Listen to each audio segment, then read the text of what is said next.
ये आप लोगों ने कभी नहीं देखा होगा। ये वृंदावन के अंदर है और यहाँ पर 1.25 मण मतलब 40 किलो से ज़्यादा बड़े शालिग्राम जी है और जो स्वयं प्रकट है। और हमारे विश्व प्रसिद्ध मंदिर 1.25 मण के शालिग्राम शिला के दर्शन। ये उधर छूने मात्र से ही वृंदा ने जो पति धर्म का संकल्प ले रखा था वो टूट गया। पुराना मंदिर होगा पंडित जी।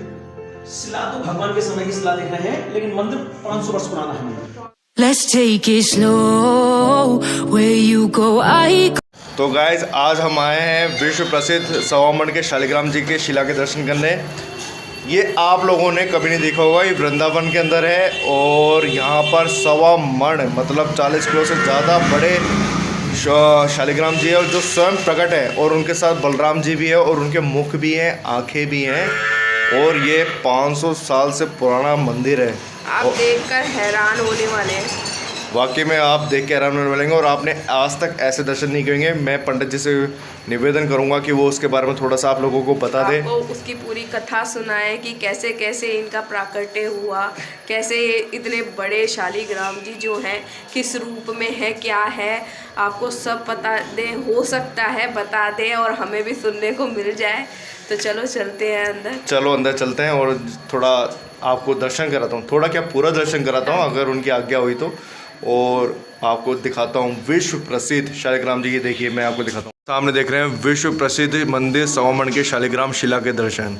और ये महंत श्री रामाचार्य भौरे जी के अभी अंडर में है। और आप इसके लिए श्री राधा श्याम सुंदर मंदिर आएंगे, उसके पास में किसी से पूछ लीजिए विश्व प्रसिद्ध शालिग्राम जी का जो है ये मंदिर कहाँ पर है, जो स्वयं प्रकटित मूर्ति है। और ये मंदिर प्रांगण में हम ऊपर जाएंगे। बहुत कम लोगों को इस जगह के बारे में पता है क्योंकि ये बहुत गुप्त जगह है और बहुत प्राचीन जगह है। तो लोगों को इसके बारे में पता नहीं होने की वजह से यहाँ पर लोग आ नहीं पाते हैं। तो ये गाइस ये देखिए हम मंदिर प्रांगण में पहुँच चुके हैं। घंटा बज चुका है मंदिर प्रांगण का, आरती हो रही है और ये मंदिर का प्रांगण है। चलिए अंदर चल के पूछते हैं। भगवान शालिग्राम जी की दो शिलाएं देख रहे हैं सामने आप। एक 1.25 मण की है और एक 1 मण की है। बीच वाली जो है वो 1.25 मण की है और किधर बाजू में बैठी वो छोटी वाली है 1 मण की है। जय हो। बीच वाले भगवान विष्णु जी के अवतार हैं। वृंदा देवी ने भगवान विष्णु नारायण को श्राप दे दिया था जब वो जलंधर को मारने गए थे। ठाकुर जी का वही विग्रह अपने सामने देख रहे हैं। संपूर्ण सृष्टि में पूरी दुनिया में सबसे बड़ी और सबसे पहले शालिग्राम है। वृंदा ज्योति वो जलंधर की पत्नी थी और जलंधर भगवान शिव का अंशपुत्र था भोलेनाथ जी का। इंद्र का मान भंग करने के लिए भगवान शिव ने जलंधर को उत्पन्न किया था। जलंधर नाम इसीलिए था, भगवान शिव ने जलंधर को जल से उत्पन्न किया तो नाम उसका जलंधर रखा गया। समुद्र से उत्पन्न किया उसको। और भगवान शिव के समान ही उसमें शक्ति थी, ताकत थी। जब इंद्र का मान भंग हो गया तो जलंधर को अपनी शक्ति पर घमंड हो गया, अभिमान हो गया, अहंकार आ गया उसको। अब उसने अपना गुरु बना लिया शुक्राचार्य, जो राक्षसों के और दैत्यों के गुरु थे। अब जलंधर की बुद्धि और उसके काम राक्षस जैसे हो गए, राक्षस प्रवृत्ति का हो गया। साधु संतों को, देवताओं को वह परेशान करने लग गया, अपनी शक्ति का दुरुपयोग करने लग गया। राक्षस कुल में जन्मी वृंदा नाम की लड़की से उसने शादी की। वृंदा ज्योति बहुत पतिव्रता थी और बचपन से ही भगवान विष्णु नारायण की उपासक थी। वृंदा ने एक फूलों की माला अपने पति जलंधर के गले में डाल दी थी और कहा था, प्रभु जिस दिन ये माला सूख जाएगी या मेरा पति धर्म नष्ट हो जाएगा उस दिन आपका अंत हो जाएगा। वह फूलों की माला कभी सूखती नहीं थी। वृंदा ये जानती थी कि जो मेरा पति जलंधर कर रहा है गलत कर रहा है, लेकिन पति धर्म में बंधी थी, पति का साथ दे रही थी। जब जब भगवान शिव अपने ही अंशपुत्र जलंधर से युद्ध करने जाते थे या उसको मारने जाते थे, बार बार भगवान शिव उससे हार कर ही आते थे क्योंकि जलंधर को पत्नी वृंदा की शक्ति मिली हुई थी। उधर जलंधर ने त्रिलोक विजय का सपना देख रखा था। उसने तीनों लोकों में आतंक मचा रखा था, हुड़दंग कर रखा था। उसने इंद्र को जीत लिया था। सारे देवता घबरा कर डर के मारे भगवान विष्णु जी के पास बैकुंठ में पहुंचे कि प्रभु हमारी रक्षा करिए। त्राही माम करने लगे।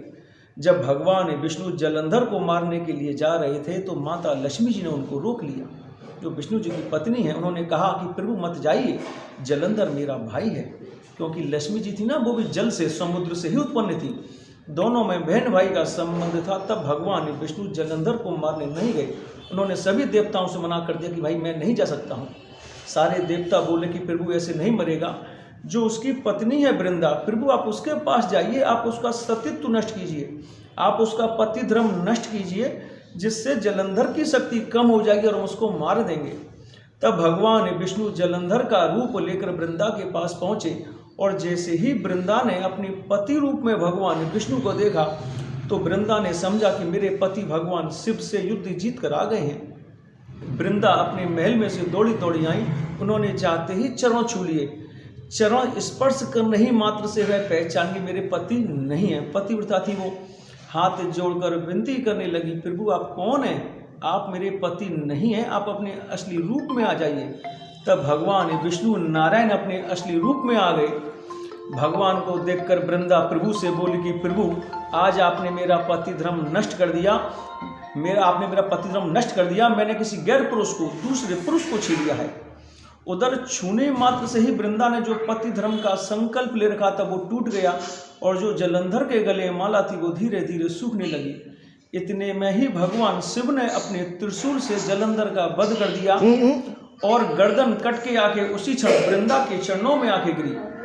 उस दृश्य को देखकर वृंदा बहुत क्रोधित हो गई और भगवान विष्णु नारायण को बोली कि प्रभु आप इतने पत्थर हृदय के बन के मेरे पास इस कार्य को करने के लिए आए हैं, पत्थर रूपी हृदय लेकर आए हैं, मैं भी आपको श्राप देती हूँ, आप भी पाषाण के पत्थर के बन जाइए। ठाकुर जी वही शिला को देख रहे हैं यहाँ।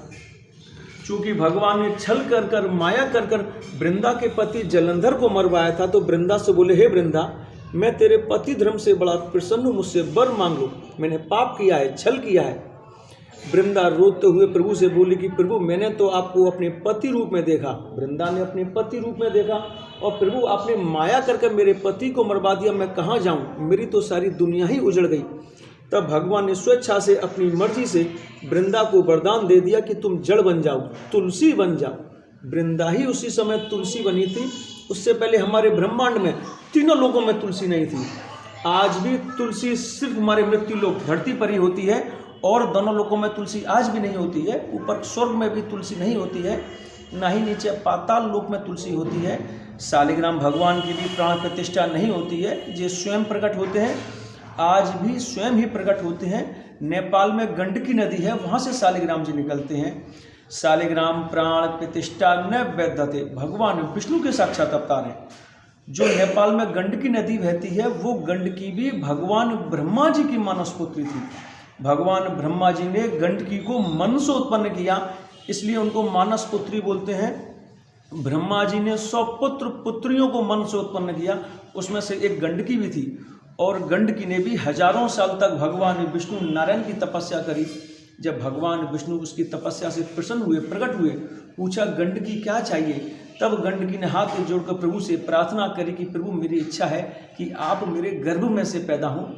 तब भगवान ने गंडकी को नदी बना दिया और इधर वृंदा ने श्राप दे दिया कि प्रभु आप पाषाण के पत्थर के बन जाइए।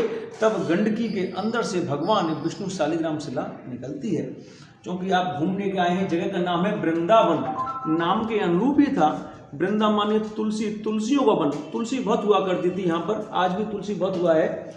और शालिग्राम भगवान को तुलसी बहुत प्रिय है, इसलिए ठाकुर जी वृंदावन पधारे।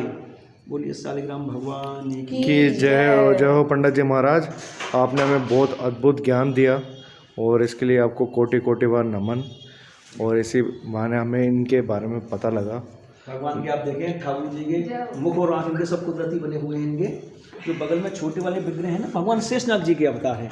अच्छा। बैकुंठ में शेषनाग जी अकेले बैठे हुए थे, उन्हें बाद में मालूम पड़ा कि प्रभु को तो श्राप दे दिया है वृंदा देवी ने, तो छोटे भाई के रूप में आए। जैसे राम लक्ष्मण हुए, कृष्ण बलराम हुए, यहाँ भी दोनों भाई भाई बनकर ही आए हैं। वाकई में देखो, अद्भुत विग्रह है ये।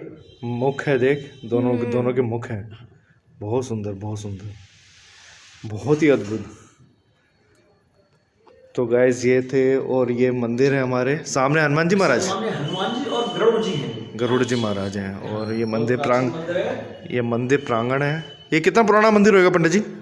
शिला तो भगवान के समय की शिला देख रहे हैं, लेकिन मंदिर 500 वर्ष पुराना है। 500 वर्ष। तो आप देख रहे हैं 500 वर्ष पुराना मंदिर है और शिला तो हमारे ठाकुर जी के समय कालीन की है। और ये बहुत ही, आप इसको यहाँ पर आने के लिए आप आ सकते हैं। श्री राधा श्याम सुंदर मंदिर आप आइए, और उसके बगल में ही पास में ही किस नाम से पंडित जी है? विश्व प्रसिद्ध सभा मन के शालिग्राम शिला के दर्शन। विश्व प्रसिद्ध सवा मन शालिग्राम जी के दर्शन जो आप सामने कर ही रहे हैं, बहुत ही अद्भुत उनकी कृपा से आज दर्शन हुए हैं। आप भी लोग कीजिए। चलिए गाइस, फिर मुलाकात होगी आपसे, फिर आपको दर्शन कराएंगे। तो आज हम घूम घूम के थक गए हैं, रात हो गई है और जितने दर्शन करने थे कर लिए। अभी हमें भूख लगी और हम खाना है छोले कुलचे। और यहाँ स्टॉल है, मार्केट है, एक बार पूरा वहाँ से लेके वहाँ तक मार्केट है, फूड मार्केट। और अभी हम छोले कुलचे खा रहे हैं। क्यों करता हूँ यहीं, ये हमारे छोले आ गए भाई, कुलचे भी आने वाले हैं अभी। हाँ, और ये हमारे गर्मा गर्म कुलचे आ गए हैं भाई। तो टेस्ट कर लो तुम। अभी